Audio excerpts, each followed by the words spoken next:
25 October September 26 ಅಂದ್ರೆ ಇನ್ನೇನು ಬಂತು, ಇಲ್ಲಿವರೆಗೂ ಡೈವರ್ಟ್ ಮಾಡಿರೋದು ಜಸ್ಟ್ 9%. ಸಕ್ಕರೆ ಡೈವರ್ಟ್ ಮಾಡ್ತಿರುವಂಥದ್ದು ಇನ್ ಟೋಟಲ್ ಕಡಿಮೆ ಆಗಿದೆ. ಆದ್ರೆ ಇನ್ನೂ ಒಂದು ಮಾತು ನಿಮ್ ಗಮನಕ್ಕೆ ತರ್ತಾ ಇರೋದಷ್ಟೇ, I am not supporting BJP's argument, ನಿಮಗೆ ಕ್ಲಿಯರ್ ಇರಲಿ.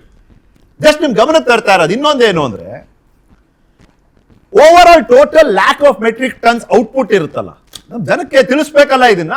ಎಕ್ಸ್ಪೆಕ್ಟೆಡ್ ಏನಿತ್ತು 343 lakh metric tons expected estimated output.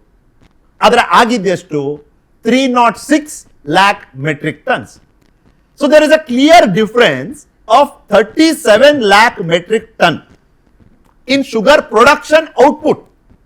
ಹಿಂಗಿದ್ದಾಗ ಕಶ್ಯಪ್ ನಂದನ್ ಅವರೇ ಹೇಗೆ ಹೇಳ್ಬಿಡೋದು ಇದನ್ನ? ಕೇವಲ ಸಕ್ಕರೆ ಡೈವರ್ಟ್ ಮಾಡ್ಬಿಟ್ಟಿದ್ದೀರಿ, ಸಕ್ಕರೆನೇ ಸಿಗ್ತಾ ಇಲ್ಲ ಜನರಿಗೆ, ಈ ಸತಿ ಸ್ವೀಟೇ ಇಲ್ಲ ಹಬ್ಬದಲ್ಲಿ ಅಂತ ಹೆಂಗೆ ಹೇಳೋದು ನಾವು? ನೋಡಿ, ಮಾರ್ಕೆಟಲ್ಲಿ ಡಿಸ್ಟಿಲರಿಯವರು, ಶುಗರ್ ಫ್ಯಾಕ್ಟ್ರಿಯವರು ಮಲಾಸ್ಗೆ ಡೈವರ್ಟ್ ಮಾಡಿಬಿಟ್ಟು E20 ಹೋಗ್ತಾ ಇದೆ ಅಂತ ಪ್ರೂವನ್ ಇದೆ.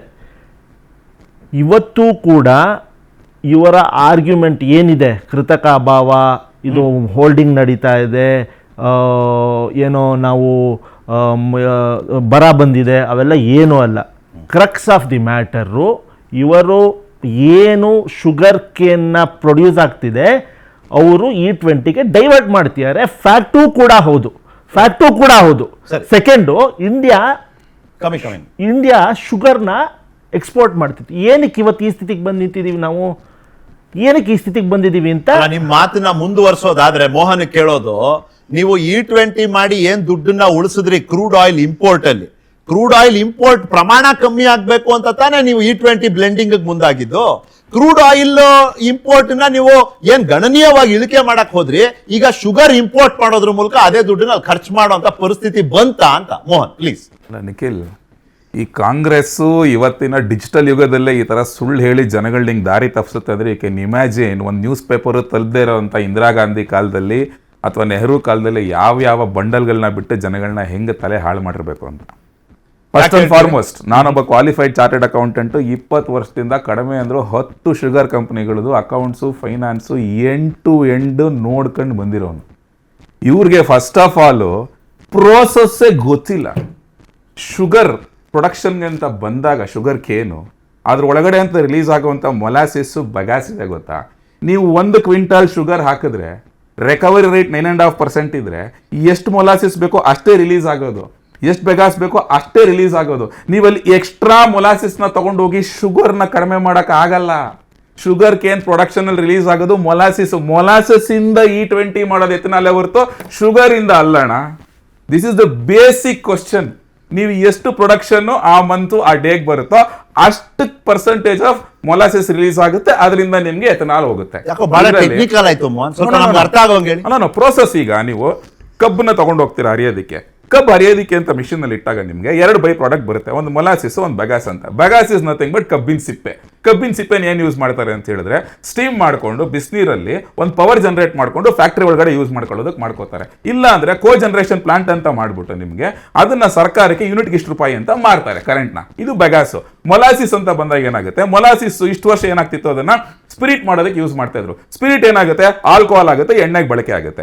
ಇವಾಗ ಏನಾಗಿದೆ, ಸ್ಪಿರಿಟ್ ಜೊತೆಗೆ ನೀವು ಎಥನಾಲ್ನು ಬಳಕೆ ಮಾಡಿ, ಅದರಿಂದ ಸೊ ದಟ್ ಪೆಟ್ರೋಲ್ ಮಿಕ್ಸ್ ಮಾಡೋದ್ರಿಂದ ನಿಮಗೆ ಏನಾಗುತ್ತೆ, ಏನು ಕ್ವಾಲಿಟಿ ಸಮಸ್ಯೆ ಆಗಲ್ಲ ಪೆಟ್ರೋಲ್ ನಲ್ಲಿ, so that crude oil import ಕಡಿಮೆ ಆಗುತ್ತೆ ಅಂತ ಹೇಳ್ಬಿಟ್ಟು ಈ ಎಂಟೈರ್ ಪ್ರೊಸೆಸ್ ಅಲ್ಲಿ ನೀವು ಶುಗರ್ ಎಷ್ಟು ಹಾಕ್ತಿರೋ ಆ ಪ್ರಮಾಣದಲ್ಲಿ ಅಷ್ಟೇ ಬರೋದು ಮೊಲಾಸಿಸ್, ಎಥನಾಲ್.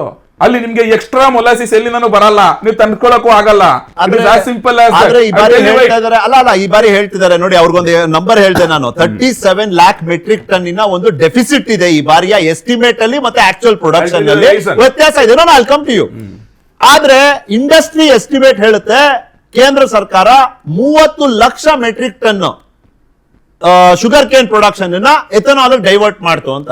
ನೀವು ಆ 30ನ್ನ ಕಡಿಮೆ ಮಾಡ್ಬಿಟ್ಟಿದ್ರೆ ಈ 37 ತರ ಇರ್ತಿರ್ಲಿಲ್ವಲ್ಲ? 7 ಲ್ಯಾಕ್ ಮೆಟ್ರಿಕ್ ಟನ್ ಮಾತ್ರ ಇರ್ತಿತ್ತಲ್ಲ.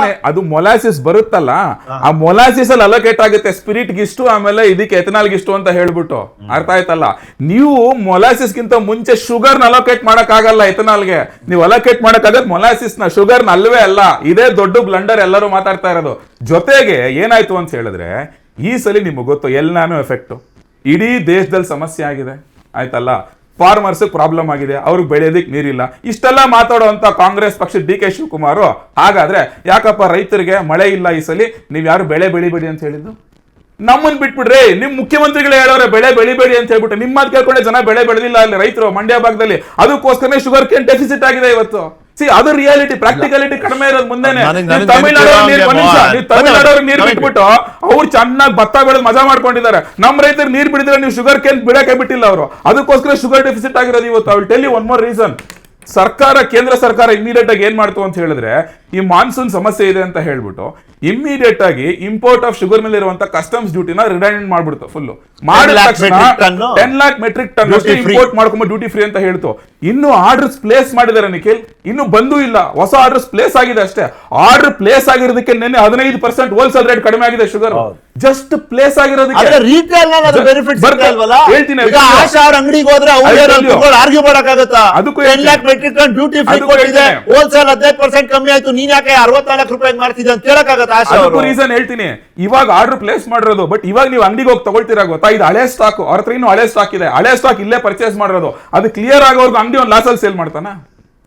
ಇದು ರಿಯಾಲಿಟಿ. ನೀವು ಜನಕ್ಕೆ ರಿಯಾಲಿಟಿ ಹೇಳಬೇಕು, ನೀವು ಸುಳ್ಳು ಹೇಳ್ಕೊಂಡು ಕೂತ್ಕೊಳ್ಳೋದಲ್ಲ. ತಿರ್ಗಾ ಕೇಂದ್ರ ಸರ್ಕಾರ ಏನ್ ಮಾಡ್ತೀವಿ, ಇಮಿಡಿಯೇಟ್ ಆಗಿ ತಿಂಗಳಿಗೆ 10 ಲಕ್ಷ ಮೆಟ್ರಿಕ್ ಟನ್ ಗಿಂತ ಜಾಸ್ತಿ ಕನ್ಸ್ಯೂಮ್ ಮಾಡುವಂತವ್ರಿಗೆ ಸ್ಟಾಕ್ ಮೇಲೆ ಲಿಮಿಟ್ಸ್ ಆಗ್ತು ಆಯ್ತಾ. ನೀವು 15 days ಸ್ಟಾಕ್ ಗಿಂತ ಜಾಸ್ತಿ ಇಟ್ಕೊಳ್ಳಂಗಿಲ್ಲ ಅಂತ ಹೇಳ್ಬಿಟ್ಟು ಸ್ಟಾಕ್ ರಿಡಕ್ಷನ್ ಮಾಡಾಕ್ಬಿಟ್ರು. ವಲ್ಲ ಜೋಶಿ ಅವರೇ ಮಿನಿಸ್ಟರ್ ಅವರೇ ಮೀಟಿಂಗ್ ಮಾಡ್ಬಿಟ್ಟು stock holding dates, stock holding quantity ಎಲ್ಲ ರಿಡಕ್ಷನ್ ಮಾಡಾಕ್ಬಿಟ್ಟು, ರಿಡಕ್ಷನ್ ಮಾಡಿ ಇಮಿಡಿಯೇಟ್ ಆಗಿ ಕಂಟ್ರೋಲ್ ತಂತು.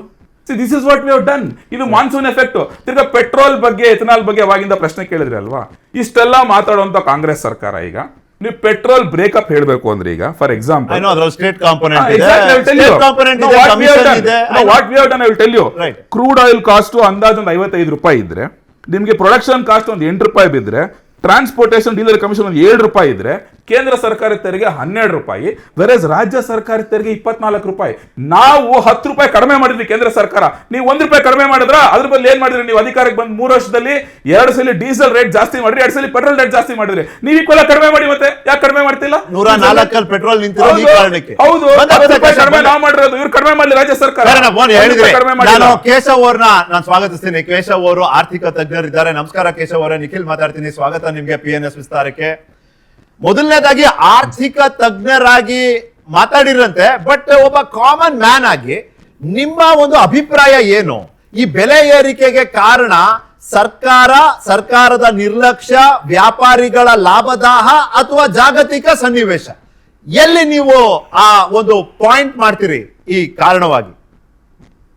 ನೋಡಿ, ವಿಶ್ವದ ಇಡೀ ಜಗತ್ತಲ್ಲಿ ಇದು ಅನುಭವಿಸ್ತಾ ಇದೆ, ಭಾರತದಲ್ಲಿ ಮಾತ್ರ ಅಲ್ಲ ಅನ್ನೋದನ್ನ ಮೊದಲು ನಾವು ಅರ್ಥ ಮಾಡ್ಕೋಬೇಕು. ಮತ್ತೆ ಏನಾಗುತ್ತೆ, ಮಾರ್ಕೆಟ್ ಸ್ಟ್ರಕ್ಚರ್ ಕೂಡ ಒಂದು ಮಾರುಕಟ್ಟೆ ಕೂಡ ಒಂದು ಕಾರಣ ಆಗುತ್ತೆ. ಎಲ್ನಿನೋ ಕಾರಣ ಆಗಿದೆ, ಮಾನ್ಸೂನ್ಸ್ ಕಡಿಮೆ ಆಗಿದೆ, ಅದು ಕಾರಣ ಆಗಿದೆ.